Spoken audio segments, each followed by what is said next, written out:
gatos. If it's not your cat, then it belongs to the government. Então, se o gato não é seu, ele pertence ao governo. So that's where we, yeah. Então, onde começaria, né? So you start with that.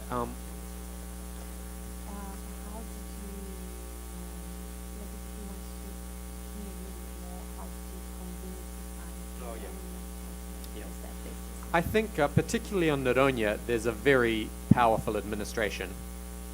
E em Noronha tem uma administração com força, né? They control the tax and they control the visas, people that can live. Então eles controlam os impostos, né, o recolhimento da taxa ambiental e as pessoas, a permanência das pessoas na ilha. So I think the administration can be strong and say, this is the new rule. Então, no caso de Noronha, a instância administrativa pode ter essa força de falar assim, essa é a regra. But for the people, I think you need to start by showing them the science of the mabuya disappearing. Mas para as pessoas, por exemplo, você tem de mostrar as evidências científicas de que a mabuia está desaparecendo. And over time, and it can take 10 or 20 years, then the people start to value the island more. Isso pode demorar tempo, 10, 20 anos, mas a partir de um momento as pessoas vão passar a valorizar mais a ilha. I completed the same study in New Zealand comparing a change of 20 years, and the public moved from liking cats to liking native species more. Então ele acabou um estudo na Nova Zelândia mostrando essa evolução nos 20 anos, as pessoas passando de amar os gatos para amar as espécies nativas. And I don't know so much about the pig problem, but I imagine you just need, it would help to show people that the pig, what the negative impacts of the pig are. Ele não sabe muito sobre o problema do javali que você colocou, mas ele acredita que ajuda a mostrar para a população, de uma forma geral, qual é o impacto negativo da espécie. I guess importantly, people like us have biological values. O importante é que pessoas como a gente têm valores biológicos. But other people have human-centered values or economic values. Mas outras pessoas têm valores centrados no humano, né, antropocêntricos ou econômicos. So, for example, and that's important for all of this work. For example, on Noronha, I think if we say we want to kill cats to save mabuya, people will say no. E isso é importante para que tudo funcione. Por exemplo, em Noronha, se você chegar e falar assim, a gente quer matar os gatos, as pessoas vão dizer não. But if we say, if you remove cats from this island, you'll get 5 million reais a year from tourism, then they might say yes. Mas se você remove os gatos de uma ilha e passa a fazer, né, ganhar 5 milhões de reais por ano na ilha, por causa do turismo, as pessoas vão dizer sim. So it's about finding what's important for people and having everyone talking at the same table. Então, por isso que é importante saber o que é importante para as pessoas e ter todo mundo conversando numa mesma mesa. Respondeu? Bom dia, sou Joeliton do IBAMA, analista ambiental da Coordenação dos Recursos Pesqueiros. Aqui nós temos, no Brasil, temos dois problemas de espécie aquática invasora, o coral-sol e o mexilhão dourado. Queria saber quais espécies você tem lá na Nova Zelândia, no ambiente aquático, e que medidas vocês têm tomado lá no combate a essas espécies.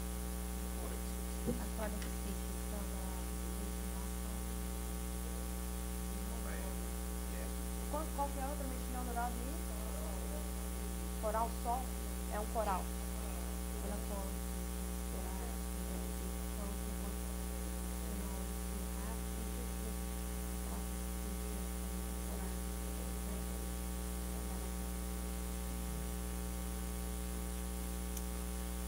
we do have aquatic invasive species, and we need better science research and technology for how to control them. Então, eles têm problemas, mas precisa de uma base científica melhor para controlar essas espécies. But if you can intercept the invasion at the very start, you can stop it more easily. Mas se você pode interceptar a invasão bem no começo, você pode ter um manejo mais simples. So, for example, in New Zealand, we have a very strong biosecurity where every person that comes to the airport is checked for everything. Então, por exemplo, na Nova Zelândia tem na fronteira, né, tem uma inspeção muito rigorosa, onde todas as pessoas que chegam no país são checadas para tudo. I think Brazil has a very strong internal environmental regulation for permits, but the biosecurity at the borders of the country could be stronger. Então ele acha que o Brasil tem regulamentações bem consolidadas internamente para a obtenção de permissões, licenças ambientais, mas que a questão da biossegurança nas bordas, ela precisa ser fortalecida. Yeah. So, for example, with our biosecurity, we've nearly eradicated tuberculosis from New Zealand. Então, com a política de biossegurança, eles quase eliminaram tuberculose da Nova Zelândia. But thinking back about species where we don't have good control methods, Mas pensando em espécies onde você não tem bons métodos de controle, there are some really smart scientists doing some really crazy science with genetics that I think will create opportunities for pest control. tem alguns cientistas com as ideias bastante loucas, fazendo algumas experiências com a parte genética e que pode ser uma solução importante. So it's really good, and we have a good history in New Zealand of the scientists and the government department working together for the best conservation and not just doing science for science only. Então, e na Nova Zelândia eles têm um histórico interessante de parceria entre o governo e a comunidade científica para produzir ciência que resolva os problemas e não simplesmente fazer ciência por ciência.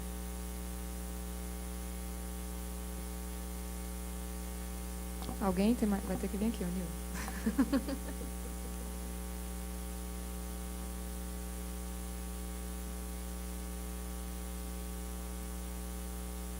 James, in theory, I've seen a recent graph showing that invasive species, they tend to climb up in the beginning, and then they have a second phase of adaptation where they go down and reach an equilibrium lower than the peak population.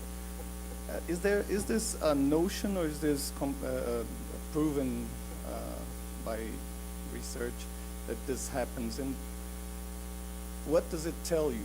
Does it tell you that there's this? If you think about controlling this peak, your efficiency will be much lower than if you wait for some time till the species reaches a second phase of population, a lower population. And why does it happen?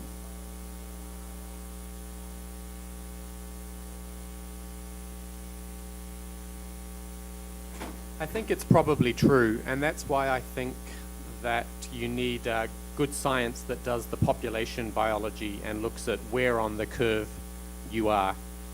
So I think when the species first arrives, it's like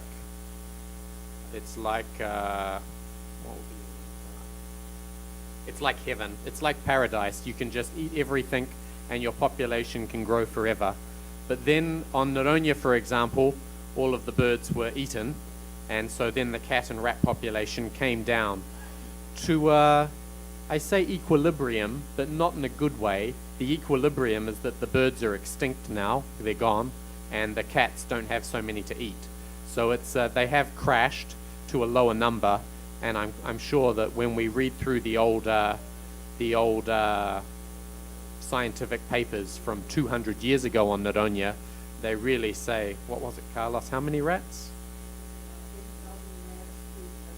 They could kill 8,000 rats in one day because there were just so many birds feeding so many rats. It was crazy. So already on Noronha you've seen that peak, and now 60 per hectare is the population crash.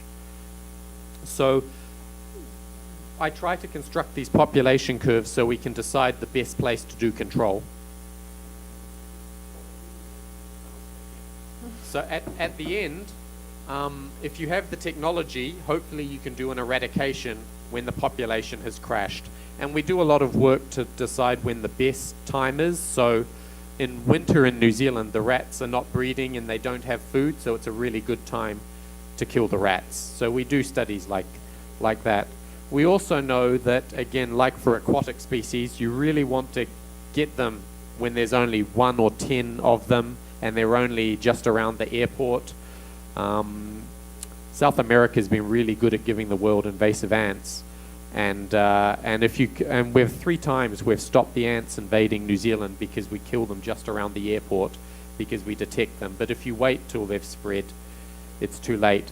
But you're right that if the population is going through a big growth phase, or even is at that first peak, then it's maybe not cost efficient to do the control. So there's some really good decision-making models from Australia where you can optimize and work out is the best time to do control at the start, at the end, or in the middle. And those are the really important models, and those are good models for scientists to be working on. We don't need the scientists to say things we already know. We need them to find solutions, such as what is the model that will help managers decide when to start control and when to finish control, and what the optimal control is. Então, resumindo, né, a questão é assim, quando é que você vai fazer esse controle? Porque algumas espécies invasoras, ela após o pico, ela tem o declínio. E ele colocou o exemplo do que aconteceu com os ratos em Fernando de Noronha, onde os gatos também, né? Porque, assim, uma das observações é que quando os gatos chegaram lá, tinha muito recurso, eles aumentaram a população e depois teve uma queda. Mas no equilíbrio, mas com um equilíbrio ruim, porque onde as espécies de aves estavam praticamente extintas. Então, o grande desafio para a parte da ciência, novamente, é aumentar o entendimento sobre esses sistemas, de como as populações crescem, e auxiliar nessa decisão de onde o recurso é mais efetivamente aplicado para que você consiga controlar as populações com menos recurso, né? Com menos investimento.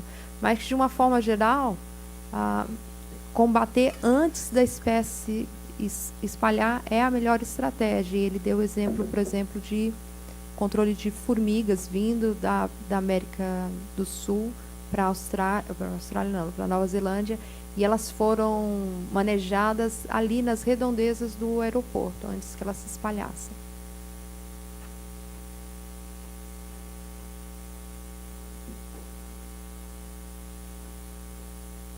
There is another species which just arrived actually in the Brazilian coral reefs, which is a lionfish, and has been also worrying some researchers now in Brazil. So, to your knowledge, is there any project which has been successful in eradicate marine species, invasive species? Yes, we did this in New Zealand, and Australia have done it as well. It's in Australia they had invasive seaweed arrive, and it was a crazy solution, but they put 80 tons of bleach in the harbour, and they killed the seaweed and they killed everything, but then everything came back and the seaweed didn't, so it worked. And we did something similar in New Zealand on a island group like Noronha, the Chatham Islands, and another seaweed arrived, and they went and they killed every single last one. So the true Então, ele deu exemplo de 2 casos onde realmente aconteceu a erradicação de espécies invasoras aquáticas, e são 2 seaweed é o quê? Alga. Perdão, gente. 2 algas, e no exemplo, eles jogaram cloro na água, né? E matou tudo, inclusive a alga, mas as outras espécies nativas retornaram e a espécie invasora não retornou. E há outro exemplo na Nova Zelândia, onde eles coletaram todas as invasoras e conseguiram exterminar. So the two messages I take from that is, one, you have to really catch it early and have a lot of work. Então, as 2 mensagens é que, primeiro, você tem que identificar precocemente. And the second point is we really need some better technologies than 80 tons of bleach. E a segunda coisa é que você precisa de uma tecnologia melhor do que 80 toneladas de cloro que foi utilizado.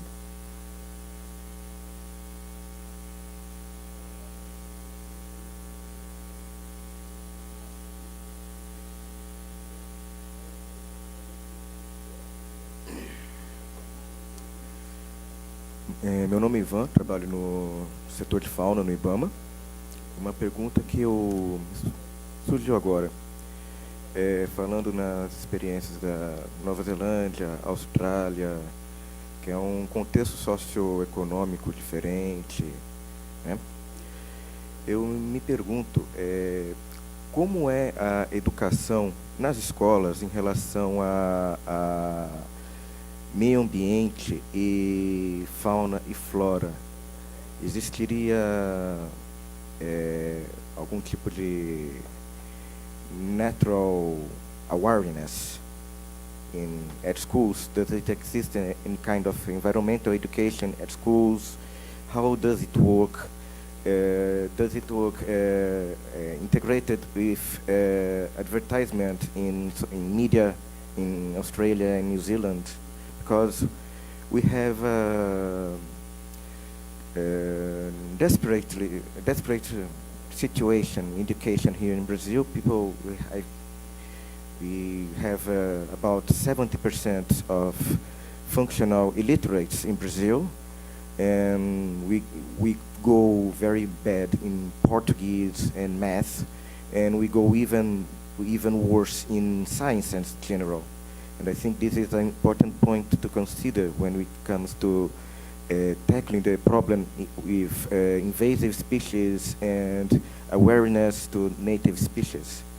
I would like to know how is the experience in your country, in Australia, and the impacts of this education, if it exists, on awareness. Does it increase the awareness and turn it easier to tackle the problem with invasive species and caring about the native species in your country? Yeah, we have, there's a lot of studies arriving now talking about nature deficit disorder, which is in general, people are moving to cities and they don't know nature anymore, even native or exotic nature. So we need to, so we have, and teachers are overworked today. So what we find works well is we actually create nature programs and we give them to schools. And we say, here is a program you can teach, or we have school trips where the children can go for one day to the forest, a forest park, and have a ranger talk to them. Those kinds of things work well. And in general, we do see I think around the world we see a change where children are at home and asking their parents, why aren't we recycling? Or why is our cat allowed to walk around at night? So it's we have good programs where we give things to the schools so that they can take their children to parks and learn about nature in some way. Are these programs sponsored in any way by Ministry of Education and Ministry of Environment in Australia and New Zealand?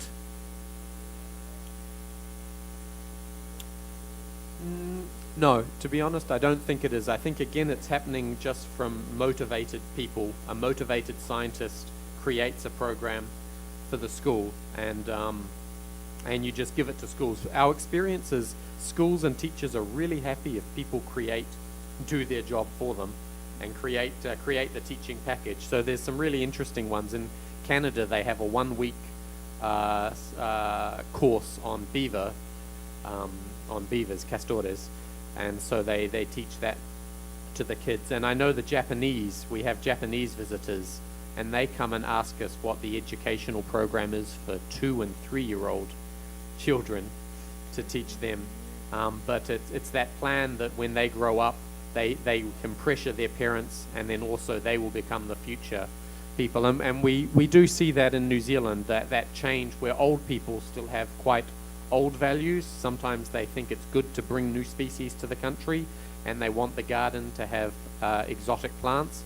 But the young people are saying, no, I want to see native birds, and I want to see native plants, and I don't want to have a pet cat. So it's that change, and it never happens as fast as we want, but it does happen, and that's really exciting. And even on Noronha, I've only been working for 2 years on Noronha, but I see a really good motivation for people from the public, from the administration, from the NGOs, from ICMBio. Everyone wants to create that change, and we won't kill the cats next year, and we probably won't kill the cats in 20 years, but I think we're going to start some really good programs there, so it will be a great demonstration site. And we just, the Triage team last week did some visits to the schools, and they tried to talk to the kids about Mabuya, and they couldn't, because the kids were just so happy to see a photo that Mabuya, Mabuya, Mabuya. The kids love Mabuya, and the tourists love Mabuya. So it's strange that that people still want to have cats there when everyone loves the Mabuya.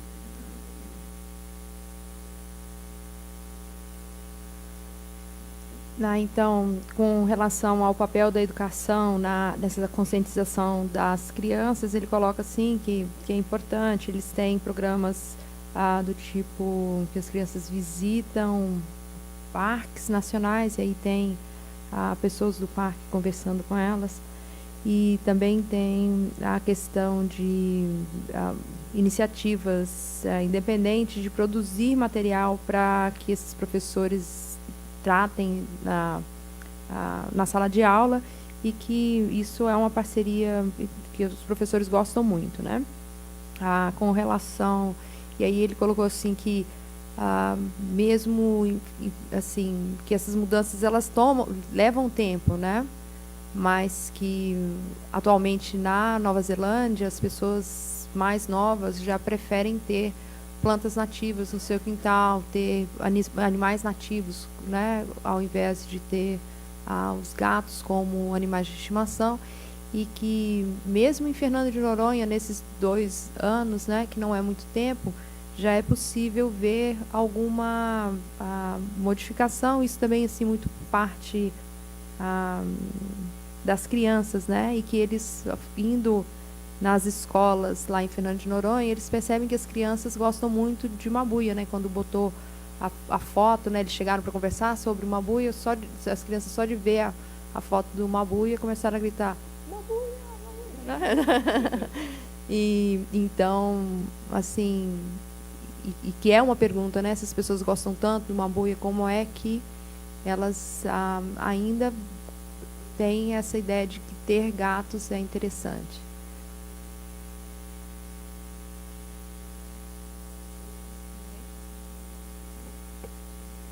Acabou? Rafael ficou olhando. Então, bom, então a gente vai finalizar. Vocês querem dar alguma palavra final, alguma coisa? Oh, Final would word? you like to say something to wrap it up? I am just really happy to be working in Brazil, and I think it's you've got a lot of momentum, and conservation is going to start getting a lot better. here, and you just need to start focusing on some key sites and getting some wins. Então, ele está muito feliz de estar trabalhando aqui no Brasil com essa parte da conservação. Ele vê um momento favorável para que várias coisas sejam desenvolvidas, e é só começar a trabalhar em alguns pontos locais e ter esses resultados positivos. Obrigada. Obrigada. Então,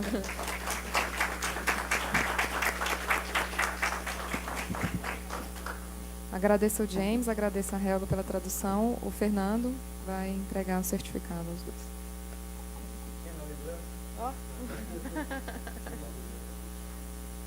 Essa aqui é nova, hein? Não tinha no meu currículo antes. Tradução de palestra. Nós queremos agradecer a todos pela presença, esperamos que esse assunto possa continuar. E eu só queria deixar aqui para reflexão. Corri o ano de 2002, 2003, os mais antigos aqui podem se lembrar muito bem disso. Nós tínhamos um excesso de leões nos nossos zoológicos, centros de triagem e tudo. Nós arrumamos uma boa alma para levar os leões para a África. Uma ONG entrou com uma ação na justiça, dizendo que os leões não poderiam ir para a África porque eles nasceram em território brasileiro, eram brasileiros e aqui eles deveriam ficar, né? E, sobretudo, o que é que aconteceu? O nosso diretor teve que fazer um juramento em cartório de que esses animais iriam para a África para um safari fotográfico e não para um safari de caça. Só de lembrança o que é que acontece com a fauna exótica no nosso país. Muito obrigado a todos, esperamos que isso possa prorrogar por mais tempos essa discussão dentro das nossas casas, IBAMA e Chico Mendes. Muito obrigado a todos. Muito obrigado.